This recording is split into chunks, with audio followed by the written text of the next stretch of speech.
ओम शांति। मुरली की तारीख है 19/6/2026। बाबा मुरली का सार बता रहे हैं। मीठे बच्चे, शिव बाबा तुम्हारे फूल आदि स्वीकार नहीं कर सकते। बाबा हमारे फूल आदि स्वीकार नहीं सकते। क्यों? क्योंकि वह पूज्य पुजारी बनते ही नहीं, न पूज्य न पुजारी। तुम्हें भी संगम पर फूल हार नहीं पहनने हैं। प्रश्न है, भविष्य राज्य तखत के अधिकारी कौन बनता है? उत्तर है, जो अभी माता पिता के दिल तख्त को जीतने वाले हैं। बहुत अच्छी बात है। जो अभी संगम पर माता पिता के दिल तख्त को जीतने वाले हैं वो भविष्य तख्त नशीन बनते हैं। वंडर है, बच्चे माता पिता पर भी विजय प्राप्त करते हैं। मेहनत करके माता पिता से भी आगे जाते हैं। गीत है मुरली का, छोड़ भी दे आकाश सिंहासन फिर धरती पर आ जा रे। ये गीत बहुत अच्छा है। छोटा सा गीत है। इसमें स्पष्ट है कि कैसे दुनिया की हालत है, तो आप गीता का ज्ञान सुनाने भगवान फिर से आ जाओ। तो जब भी ये गीत बजता है ना, तो बाबा हमेशा कहते हैं कि बच्चे इस गीत से सर्वव्यापी का ज्ञान उड़ जाता है। क्योंकि भगवान को कहते छोड़ भी दे आकाश सिंहासन, तुम्हारा सिंहासन छोड़ के धरती पर आओ। इसका मतलब वो धरती में नहीं है।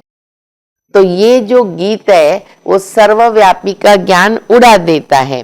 बाबा कहते ड्रामा अनुसार देखो ये गीत बने हैं ना, बड़े एक्यूरेट।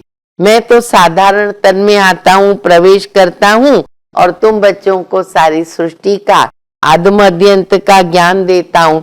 सृष्टि तो एक ही है, लेकिन वही नई से पुरानी, पुरानी से नई बनती है। बाबा मिसाल देते, जैसे बच्चे ने जन्म लिया तो पहले शरीर नया होता है, फिर धीरे धीरे बड़े होते हैं तो वो शरीर जैसे पुराना हो जाता है। तो शरीर तो एक ही रहता है ना, लेकिन वो नए से पुराना हो गया, फिर जाके आत्मा नया शरीर लेती है। तो सृष्टि एक ही है, वो नई से पुरानी, पुरानी से नई होती है। तो बच्चे अभी तुम देह अभिमान को छोड़ो और आत्म अभिमानी बनने का अभ्यास करो। भले इस ब्रह्मा बाबा को चलते फिरते देखते हो, लेकिन तुमको याद शिव बाबा को करना है। दिखने में तो साकार तन आता है, लेकिन बच्चे तुम याद शिव बाबा को करो, क्योंकि इसमें शिव बाबा है। हमेशा समझो इसमें शिव बाबा है, इनके द्वारा बाबा पढ़ाते हैं। ये टीचर नहीं है, सुप्रीम टीचर शिव बाबा। बुद्धि योग शिव बाबा में लगाओ। देखो बाबा कितना उपराम करते हैं।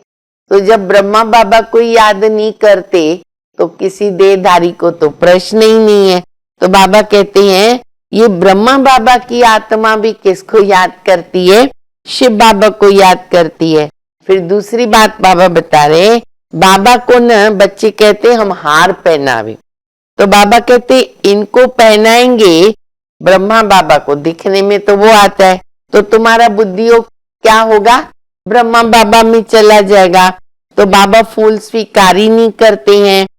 तो बाबा कहते हैं कि ये फूल माला आदि बाबा पसंद नहीं करते हैं।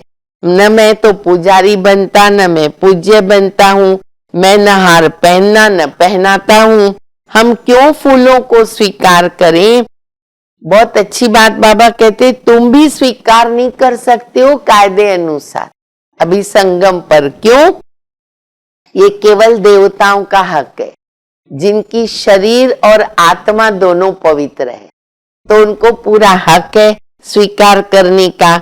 सभी बच्चे फिर बाबा कहते हैं नंबरवार है, संगमपुर पुरुषार्थ कर रहे सब नंबरवार है। वहां भी बाबा मिसाल अच्छा देते, जैसे एक दुकानदार होता है तो सेठ भी होता है, फिर भागीदार भी होता है, फिर मैनेजर भी होता है, ऐसे धीरे धीरे वो पद होते। तो यहाँ भी ऐसा है। फिर बाबा कहते यहाँ तुमको माता पिता पर जीत पानी है। जो यहाँ दिल तख्त नशीन बनते हैं वो भविष्य में भी राज्य तख्त नशीन बनते हैं।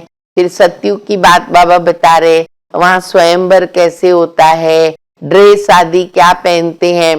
तो शुरू शुरू में बाबा ने बहुत अच्छे साक्षात्कार कराए, संदेशी बहनों से सब अच्छी तरह से पता चला कि ये सब सिस्टम वहां पर कैसे रहेगी, रस्म रिवाज क्या होती है। तो बाबा कहते लेकिन वो भी ड्रामा में नूंद था, तो वो बाबा ने सब दिखाया। फिर बाबा कहते कि देखो मेरा भी जो पार्ट है ना ड्रामा में, वो बहुत भारी है।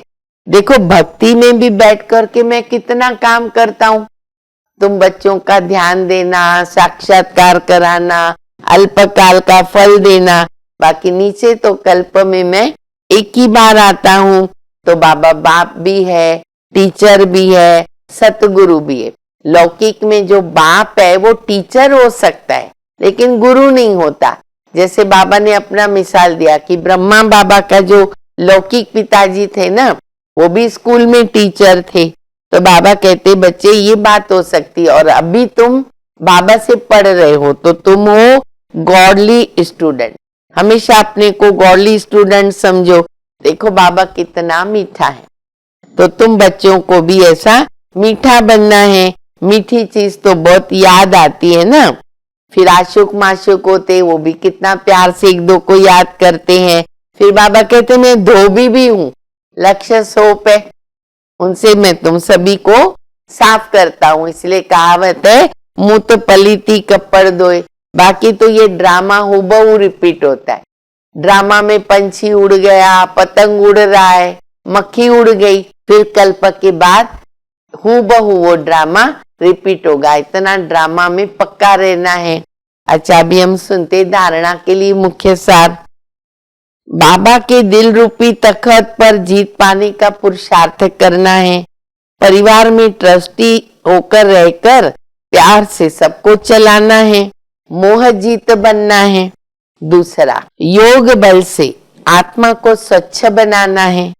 इन आंखों से सब कुछ देखते हुए याद तो एक ही बाबा को करना है। यहाँ फूल हार स्वीकार न कर खुद खुशबूदार फूल बनना है। वरदान है प्रारब्ध की इच्छा को त्याग, अच्छा पुरुषार्थ करने वाले श्रेष्ठ पुरुषार्थी भव। श्रेष्ठ पुरुषार्थी उन्हें कहा जाता है जो पुरुषार्थ की प्रारब्ध को भोगने की भी इच्छा नहीं रखते हैं। जहां इच्छा है वहां स्वच्छता खत्म हो जाती है और सोचने वाले बन जाते। जो यहाँ ही प्रारब्ध भोगने की इच्छा रखते हैं वह अपनी भविष्य कमाई जमा होने में कमी कर देते हैं। इसलिए इच्छा के बजाय अच्छा शब्द याद रखो। श्रेष्ठ पुरुषार्थी सदा फ्लोलेस बनने का पुरुषार्थ करते हैं, किसी भी बात में फेल नहीं होते। स्लोगन है साधन कमल पुष्प बनकर यूज करो। जो साधन मिले हैं वो कमल पुष्प बनकर यूज करो, क्योंकि ये आपके कर्म योग का फल है। अव्यक्त इशारा, सदा हर्षित रहने के लिए अपनी नेचर को सरल बनाओ, सहनशील बनो। सर्वस्व त्यागी बच्चों में मुख्य सरलता और सहनशीलता का गुण अवश्य होगा। ऐसे बच्चे स्वयं हर्षित रहते और सर्व को आकर्षित करते हैं। वे एक दो के स्नेही बन जाते हैं। अगर सरलता नहीं तो स्नेह भी नहीं हो सकता। जैसे साकार रूप में देखा, जितना नॉलेजफुल उतना सरल स्वभाव, बुजुर्ग का बुजुर्ग और बचपन का बचपन। अच्छा, मीठी मीठी सिकिल दे बच्चों प्रति माता पिता बाप दादा का याद प्यार और गुड मॉर्निंग। रूहानी बाप की रूहानी बच्चों को नमस्ते। हम सभी रूहानी बच्चों की रूहानी माता पिता बाप दादा को याद प्यार गुड मॉर्निंग, नमस्ते नमस्ते, शुक्रिया बाबा शुक्रिया। ओम शांति।